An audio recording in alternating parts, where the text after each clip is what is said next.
श्यामा तुलसी आपके घर पहुंचे और फिर आप नित्य ही तुलसी मैया की सेवा करें, पूजा करें, जल चढ़ाएं। कैसे लोग रहते हैं यार यहाँ पर।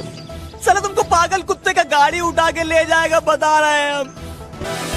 और तेरा कहते भैया नगर दंडी पूजें, पीपल पूजें और तुलसी ने पूजें और इनका आगे हाथ जोड़ कर नौके हमारे दूध और पूज की सुरक्षा करिए हो या अपनी सुरक्षा तो कर लियो।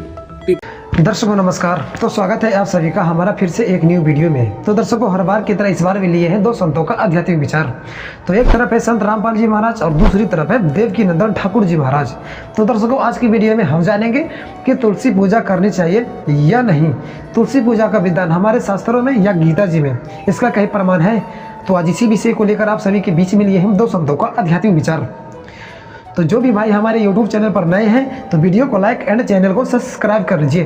तो चलिए शुरू करते हैं आज के आध्यात्मिक ज्ञान चर्चा और पहले जान लेते हैं देवकी नंदन ठाकुर जी महाराज के विचार। उन्होंने पूरी भागवत कथा सुनी। हम ये कल्पना करते हैं कि हमारे जो जजमान बने हैं उन सभी जजमानों के पितृ इस तुलसी में आकर विराजमान हुए हैं। आप भी भावना कीजिए और 7 दिन तक इन तुलसी में आपके पितृगण विराजमान हों। 7वें दिन उनकी मुक्ति हो जाए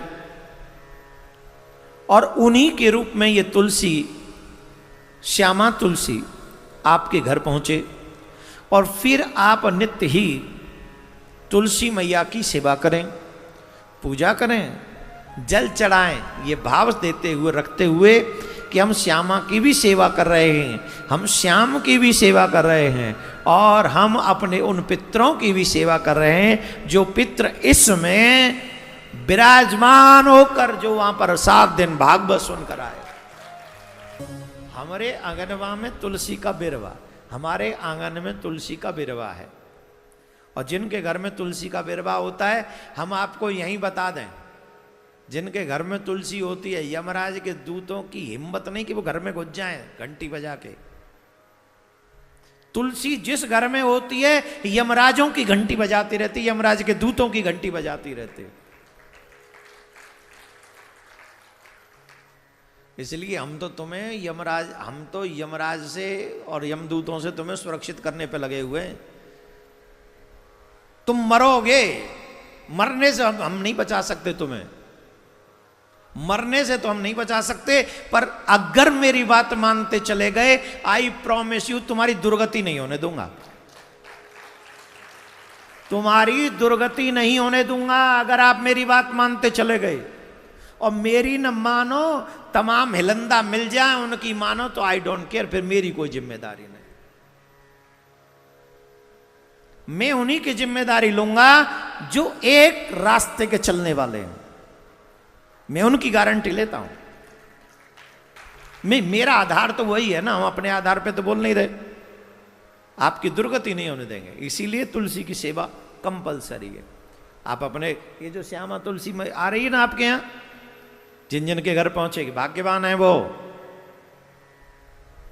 वैसे अभी हमने ऐसा कोई ध्येय बनाया नहीं है, लेकिन अब सोच रहे हैं कि शिष्यों के घरों में तुलसी भेजना प्रारंभ करना चाहिए जिससे ये नरक में न जाएं और कम से कम जब मरें तो घरवाले जो बूढ़े जितने बूढ़े बूढ़े चेलाएं, ध्यान से सुनो, जितने भी बूढ़े बूढ़े चेलाएं तुलसी अपने बिस्तर के आसपास ही रखो, कहीं मरो तुलसी की छाया में। इसीलिए कंठी पहना के रखता हूं। कितनी भी बड़ी बीमारी हो जाए, डॉक्टर कहे तुलसी हटानी पड़े, बोले कल मरू सवाल मल जाऊं, तुलसी ते हाथ में लगा दियो। मुझे नहीं जीना 2 साल और, तुलसी मेरे कंठ में हो तो मुझे आज मरना स्वीकार है। तुलसी मत हटाना डॉक्टर साहब, तुलसी मत हटाना। जो कुछ करना है तुलसी सहित कीजिए, नहीं तो मत कीजिए। दावे से कहता हूं, जो तुलसी धारण करेगा, तुलसी सेवा करेगा, तुलसी पूजा करेगा, भगवान श्री कृष्ण को प्रिय है तुलसी, उसकी दुर्गति नहीं होगी, उसकी दुर्गति नहीं होगी प्यारे, उसकी दुर्गति नहीं होगी। इसलिए तुलसी धारण करें सभी शिष्य लोग, निवेदन है मेरा। तो अभी आप सुने देवकी नंदन ठाकुर जी महाराज के विचार। तो चलिए अब जान लेते हैं जगत गुरु तत्वदर्शी संत रामपाल जी महाराज के विचार। आत्माओं, हमने इस परमेश्वर का ज्ञान ना होने से अन्य सभी को भगवान मान लिया, एक कबीर जी को छोड़कर, और परमात्मा को परमात्मा माने बिना हम वो लाभ भगवान वाला नहीं ले सकते। जैसे बबूल के पेड़ को हमने आम जानकर बो रखा था, या किसी ने कैर बो रखा है, किसी ने झाड़ बो रखा है, या अन्य कोई पौधा पेड़ लगा रखा है जो आम नहीं है, तो आम का लाभ नहीं प्राप्त कर सकते। हमने सभी को भगवान मान लिया, हनुमान जी को भी भगवान मान लिया, खाटू श्याम को भी भगवान मान लिया। हमने कितना कोई बाबा मर गया, उसके ऊपर कोई कब्र बना रखी है, मंदिर मंडी बना रखी है, उसको भगवान मान लिया, और अपने आप 4 ईंट कहीं लगा करके उसको माथा टेकन लग गए। और फिर अन्य साधनाएं क्या बता रखी हैं, परमात्मा याद दिलाते हैं, आप पे लीपे, आप पे पोते, आप पे बनावे ओई, और उस पे बुढ़िया फिर पोते मांगे, देखा कल कहाँ खोई। ओई माता के व्रत ये पूजा करते हैं माई। एक आप पे बनाओगे, औरत की शकल सी बना लेंगे, आजकल तो बड़ी बनाए चित्र ले आवे की कहते हैं, पहले आप पे बनाया करते नो, चित्र से बना के एक औरत की घाघरा पर आ देते और उसको हाथ लगा देते नो, बूढ़े बूढ़े हैं, और उसके सामने फिर बुढ़िया हाथ जोड़ के नो कहे, ए हुई माता मैंने पोता जी ये मेरे घर में सुख रही है, आप लिपे, आप पोते, उस स्थान को मड प्लास्टर से लिपया करती, और आप बनाई हुई वह माता भी आप कंस्ट्रक्ट करी, और फिर उस पर अपने बढ़ाई हुई बहनों का तो मेरी सुरक्षा करिए, उसमें पोते मांगे, नुका कल कहाँ से खोई। परमात्मा कहते हैं जाटी पूजे, पीपल पूजे, और सिर तुलसा के हो, और दूध पूत में खैर राखिए, नो पूजू हो तो ओ तेरा गजब भैया, नो के दंडी पूजे, पीपल पूजे, और तुलसी ने पूजे, और इनका आगे हाथ जोड़ के नो के हमारे दूध और पूत की सुरक्षा करिए हो, या अपनी सुरक्षा तो कर लियो, ये पीपल और ये तुलसा इन बकरा खा जा। तो परमात्मा कहे हमने ये भी भगवान मान लिए, और भगवान को भगवान मानना नहीं है, तेरा गजब भैया। अब परमेश्वर कबीर जी हमें याद दिलाते हैं। अब जैसे कि आपको रात्रि के समय सत्संग सुनाया था, उसमें बताया था कि वो परमात्मा सतलोक से चलकर आता है, गति कर कर आता है, वो तीसरे लोक में रहता है, ऊपर मुक्ति धाम में, सतलोक में। एक तो ये काल का लोक है, 21 ब्रह्मांड का अक्षेत्र है, और इसको सरपुरुष भी कहते हैं, इसको ब्रह्म भी कहते हैं, जो श्री ब्रह्मा, श्री विष्णु, श्री शिव जी के पूज्य पिताजी है। और दूसरा लोक कहा जाता है सात संग ब्रह्मांड का क्षेत्र है, जो अक्षर पुरुष का है, परब्रह्म का है, जो गीता जी अध्याय नंबर 15 के श्लोक नंबर 16 में 2 सरपुरुष और अक्षर पुरुष 2 प्रभु बताए हैं। और 17वें में कहा कि उत्तम पुरुष है तो अन्य, वो वास्तव में श्रेष्ठ पुरुष यानी परमात्मा तो इन दोनों से कोई और है। तो वो उस तीसरे लोक में सतलोक में रहता है, वहां से गति करके बिजली जैसी गति से यानी सेकंड के अंदर यहां आ जाता है। नानक साहब जी कहते हैं नीच जात परदेसी मेरा, छन आवे छन जावे बे, कि 1 सेकंड में पृथ्वी पर 1 सेकंड में सतलोक में देखता हूं उसको। नीच जात जिसको तुम धानक कहते हो वो पूर्ण परमात्मा है, वो परदेसी।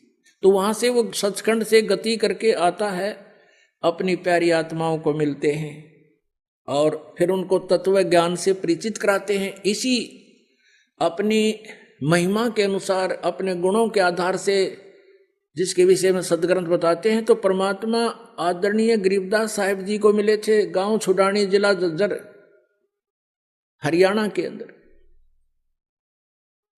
और उस अच्छी आत्मा को, उस नेक आत्मा को, जिन जैसी अच्छी आत्माओं को वो मिलते हैं, वेद में ये भी प्रमाण दिया है कि जैसे आकाशीय बिजली किसी विशेष धातु पर ही गिरती है, अन्य स्थानों पर नहीं।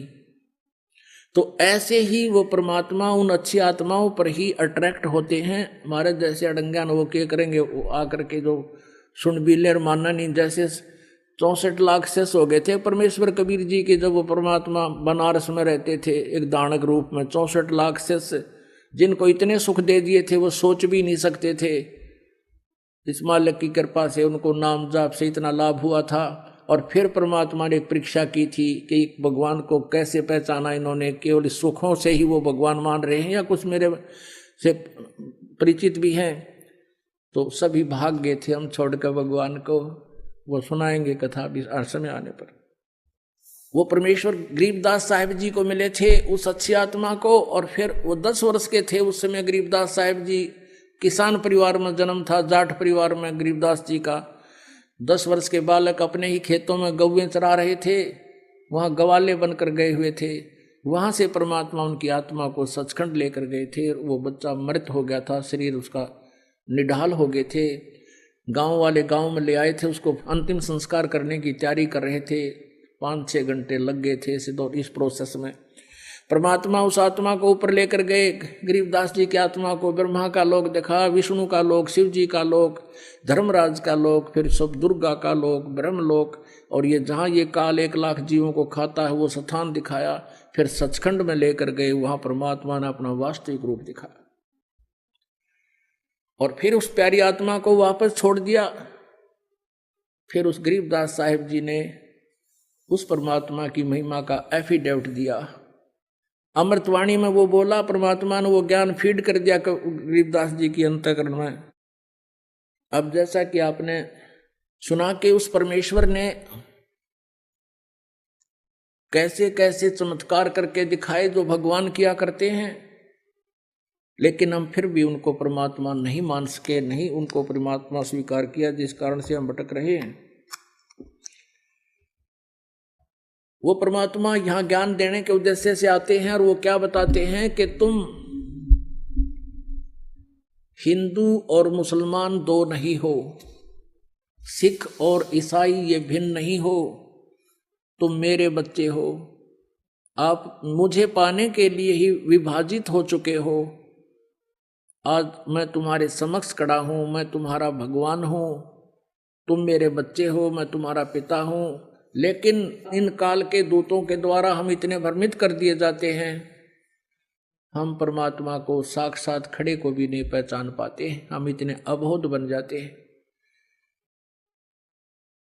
अब क्या बताते हैं भगवान कबीर परमेश्वर जी, मैं रोवत हूं सृष्टि को, ये सृष्टि रोवे मोहे। कह कबीर हमरे वियोग को, समझ ना सकता कोई। गोता मारूं स्वर्ग में, जा बैठूं पाताले। कह कबीर ढूंढता फिरूं मैं अपने हीरे मोती लाल। तुम हीरे और मोती लाल हो उस परमात्मा के पुण्यात्माओं। आप जी को ढूंढ रहे हैं परमेश्वर। अब जैसे ये ज्ञान गंगा नामक पुस्तक आप तक पहुंचा ही परमात्मा ने, और आप उसको पढ़कर आप खींचे आ रहे हो, क्योंकि ये दास जो है उस कबीर परमात्मा का एक समझो जैसे कबाड़िए होते हैं ना, कबाड़िए, और वो अपने दिहाड़ी पर नौकर छोड़ देते हैं कि भी ये ले जाओ चुंबक। वो क्या करते हैं, लोहे को लाकर कबाड़ी को देते हैं, कबाड़िया उनको तोल कर उसके हिसाब से उनका रेट दे देता है उनको मजदूरी। तो वो क्या करते हैं कि चुंबक भी साथ रखते हैं और उस चुंबक को धागे से बांध कर ऐसे जमीन पर लटकाते घिसड़ाते चलते हैं। जो लोहे के कण होते हैं उसको चिपक जाते हैं और वो उतार के उनको अपनी झोली में डाल लेते हैं, और जो कंकर पत्थर हैं वो पड़े रह जाते हैं। फिर उन लोहे के कणों को जो कि मिट्टी में जर रहे थे, खत्म हो रहे थे, उनका अस्तित्व नष्ट हो जाना था, वो वापस आ गए कहाँ, फिर कारीगर के पास। उसको फिर उन्होंने नए सिरे से उसका कोई नया औजार, कोई चम्मच बना दी, कोई फिर कितना अच्छा औजार बन गया, यानी उनका सदुपयोग हो गया। तो आप जी इस संसार रूपी कंकर उनमें लोहे के कण थे, स्टील के कण थे, आप परमात्मा के हंस थे और इस परमात्मा ने ये चुंबक फेंक दिया सब जगह और आप उसके चिपक कर आ रहे हो। अरे बाप का नया जीवन शुरू हो जाएगा। तो अभी आप सुने दोनों धर्मगुरुओं का आध्यात्मिक विचार। तो आध्यात्मिक विचार में किसका ज्ञान सही था, कमेंट में आप अपना राय हमें जरूर दीजिए। तो मिलते हैं अगले वीडियो में, जब तक के लिए धन्यवाद। अगर तुम लोग नए हो तो सब्सक्राइब करो, वो जो लाल वाला बटन है उस पर फूट फेंक के मारो या फिर मोमबत्ती, मुझे नहीं पता, बस क्लिक हो जाना चाहिए। नहीं, सोचिए मत, सब्सक्राइब कीजिए।